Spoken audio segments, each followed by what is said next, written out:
Hello all, Bongo Christmas Respecter here, and now we are going to finish up the 18th century thinkers and give a little bit of a footnote discussion, share some of my own thoughts on these thinkers, and kind of give a snapshot picture of man as world history, similar to like Spangler, and take it from there. But yeah, I wanted to really look at the Enlightenment project. It's like, you know, really look in an overhead shot of them and really see that, what they're trying to go about with these empirical methods. I think they're trying to establish through Newtonian science that they have a mandate towards getting a kind of valueless and neutral way of construing reality, as it were. And obviously, we've gone over this before on the channel a bunch of times about the religious turmoils going on, especially in the Anglosphere. And so, it makes sense why they would want to find something that has a sort of neutral, empirical way of agreeing upon this kind of like sense perceptions, since that's really the basis of a universal to come out of it, and out of that you can build ethics such as Hume does, or ideas. And so I think really when you look at it, it's more about the Anglos want to make peace out of creating these universals out of these empirical sensations that can overcome religious turmoil, can overcome differences in power and class, and the revolving doors of the markets. But I think also you could see that there is this sort of causal inquiry, as you can see, where there is this inkling towards wanting to find causality within space and time. Obviously, this is going to have significant implications when it comes to looking at Kant and what he has to say about cognition. But nonetheless, it's important to see, as a precursor, there's clearly some sort of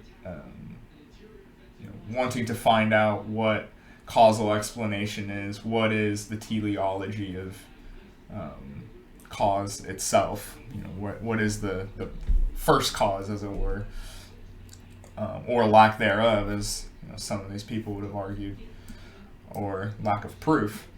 But there's also something that could be said about obviously the changing, and you can see it between Locke and Berkeley in particular, the subjectiveness of what happens with qualities between the primary and secondary distinction. Of course, Berkeley goes as far as to say that we can't actually have secondary qualities either. And obviously, stemming out of this comes moral psychology, which is how you bounce from causal sensations that could be agreed upon in a universal way. If we can find pleasure and pain out of this, then we can build moral psychology.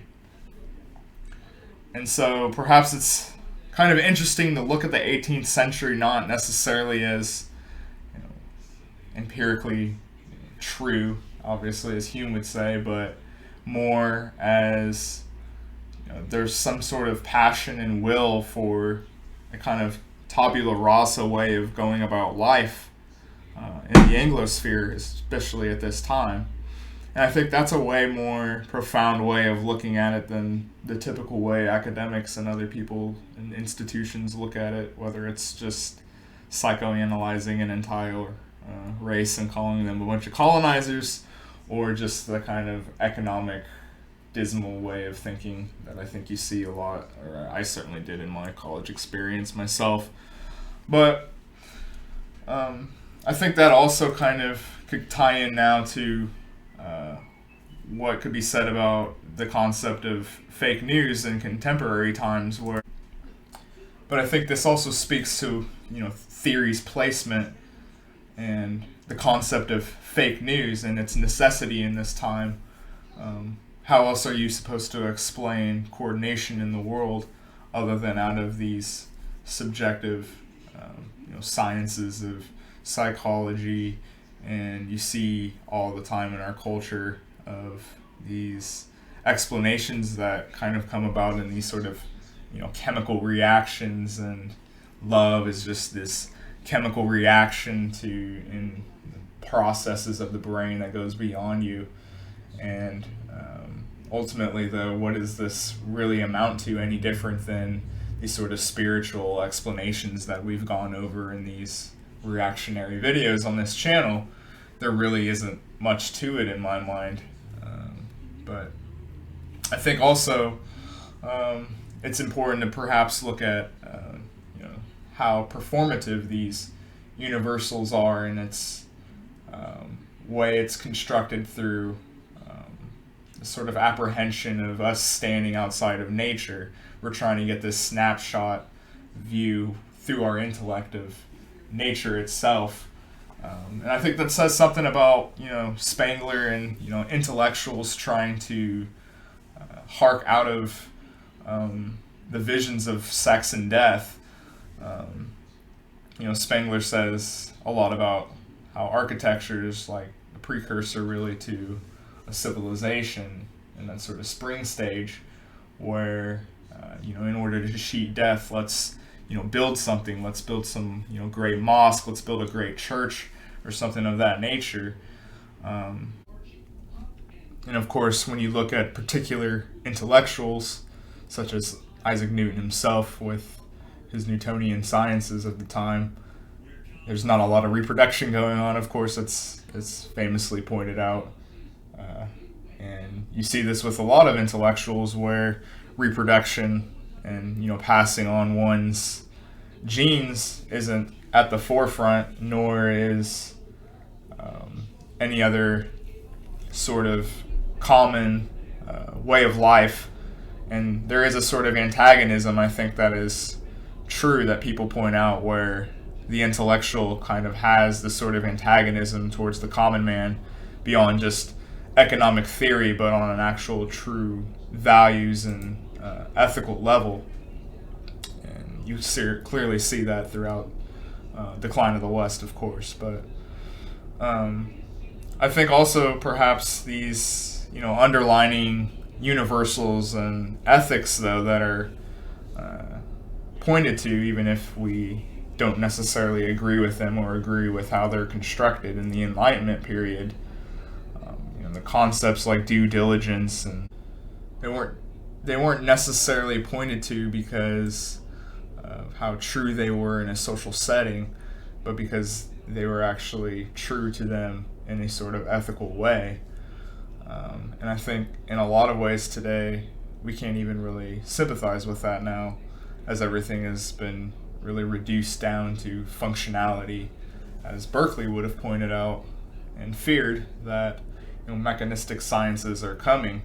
And so what are you going to build ethically if there's no moral significance between us and the laws of nature? If we can establish these laws of nature and these causal principles of this subjective reality, if everything's just these impulses set in motion, then what sort of philosophy and ideas of freedom can even come out of such a model, is what Berkeley was actually trying to defend against.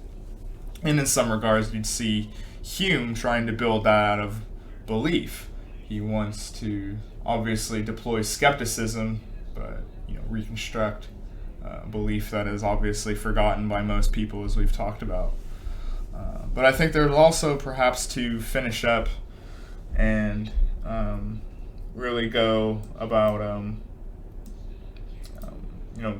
looking at in today's world, where we see theory and these kind of abstract ideas being tossed around, but ultimately not met with any sort of concrete success. I think there is something to be said about the is and ought distinction. Even back here, really kind of fits in nicely, in my opinion, to discussions that we have to this day on dissident politics of trying to actually have our values and what we think of these ideas and actually seeing them in the real world. And that sort of nightmare of not actually fulfilling it is something I think that really speaks to the West and the traditions of the Enlightenment that I think really we shouldn't disregard. I think there's a reason why this sort of philosophy and interpretation of the world was so popular for so long. It's not just because of some kind of just psyop of power dynamics and social control. That's us adding on to that. There is a truth and realness that I think these thinkers are trying to bring about here, whether or not it's actually demonstrated in the sciences, of course, doesn't really happen. I think you can just say that outright. But there is this sort of, I think, admiration or romanticism that I think you can build out of the sort of ethics that they do intend to build, even if it isn't necessarily from a position that we agree with, or even the values themselves to some degree. I think there is something to be said that man in history should give a sort of due, a sense of we're all kind of taking part in this sort of fallen state, very kind of Christian orthodoxy here, of course, but I think it actually could be and has been since secularized. And that's another thing for the Enlightenment, of course, is representation and theory coming out of what you could say is that sort of Faustian way of wanting to undermine and overcome divine intervention itself. And you see that with the sort of philosophical discussions between determinism and freedom. That's going to continue on probably until the West finally collapses. But, nonetheless, I think this was just a summation and footnote videos giving my own thoughts. I'd like to hear other people's opinions as well before we move on to a little bit of realism before we start Kant and some of the prerequisites to come out of that. But yeah, thanks for watching, guys, and enjoy the holidays.